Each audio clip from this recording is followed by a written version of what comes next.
नमस्कार मित्रांनो, स्वागत आहे तुमचं आताच्या ब्रेकिंग न्यूजमध्ये।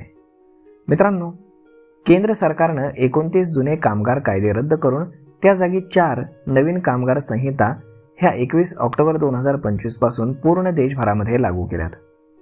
या ऐतिहासिक सुधारणांमुळे देशातील सुमारे 50 कोटी कर्मचाऱ्यांच्या आयुष्यामध्ये मोठे बदल होणार आहेत।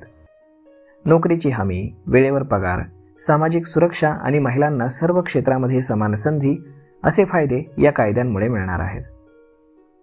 नव्या नियमांनुसार प्रत्येक कर्मचाऱ्याला दर महिन्याच्या 7 तारखेपर्यंत पगार मिळणं हे बंधनकारक करण्यात आले। लिंगभेदावरती आधारित पगार असमानताही पूर्णपणे बंद होईल आणि समान कामासाठी समान वेतन हमी मिळेल। महिलांना सुरक्षिततेच्या उपायांसह रात्रीच्या शिफ्टमध्ये काम करण्याची परवानगी मिळाल्यानं त्यांना जास्त पगाराच्या संधी मिळतील। आता कोणत्याही कर्मचाऱ्याला बिनशर्त नियुक्तीपत्र म्हणजेच ऑफर लेटर किंवा अपॉइंटमेंट लेटर हे द्यावंच लागेल। यामध्ये पगार, कामाचे तास, सुट्ट्या, ग्रॅज्युटी, PF, ESI अशा सर्व गोष्टी लिहून द्याव्या लागतील। यामुळे रोजगारामध्ये पारदर्शकता आणि विश्वास वाढेल। पूर्वी 5 वर्ष सलग नोकरी केल्यानंतरच ग्रॅज्युटी मिळत होती। आता फक्त 1 वर्षांची कायमस्वरूपी नोकरी केल्यानंतर देखील ग्रॅज्युटी मिळणार आहे। खाजगी क्षेत्रातील लाखो कर्मचाऱ्यांसाठी हा एक क्रांतिकारक बदल आहे। 40 वर्षांवरील सर्व कर्मचाऱ्यांना वर्षातून एकदा मोफत आरोग्य तपासणी मिळेल। धोकादायक उद्योग, खाणकाम, रसायन, बांधकाम क्षेत्रातील कामगारांना संपूर्ण आरोग्य विमा कव्हर हे देण्यात येईल। त्यानंतर ओला, उबर चालक, Zomato, Swiggy delivery partner, freelancer यांच्यासारख्या गिग आणि प्लॅटफॉर्म कामगारांना आता कायद्यानं मान्यता मिळाली आहे। त्यांना PF, ESI, ग्रॅज्युटी, विमा आणि सामाजिक सुरक्षा हे सगळे लाभ मिळतील।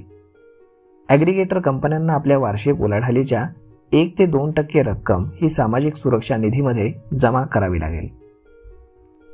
त्यानंतर आता ओव्हरटाईमसाठी दुप्पट वेतन मिळणं हे बंधनकारक आहे। यामुळे कर्मचाऱ्यांचे अतिरिक्त कामाचा योग्य मोबदला त्यांना मिळणार आहे। महिलांना रात्रीच्या शिफ्टसह सर्व क्षेत्रामध्ये काम करण्यासाठी परवानगी मिळेल। समान वेतन आणि सुरक्षित कामाचे ठिकाण याची हमी मिळेल। ट्रान्सजेंडर कर्मचाऱ्यांनाही समान अधिकार मिळालेले आहेत आता।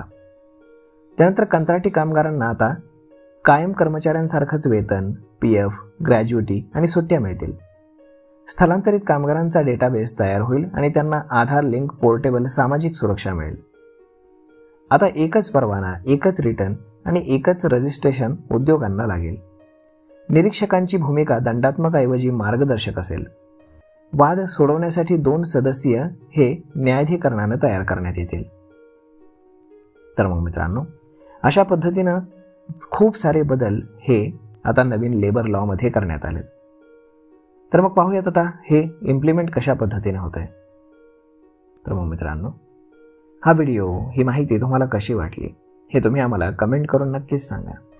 आणि जर आवडली असेल तर आपल्या जवळच्या मित्रमंडळींसोबत देखील हा व्हिडिओ तुम्ही शेअर करायला विसरू नका। धन्यवाद।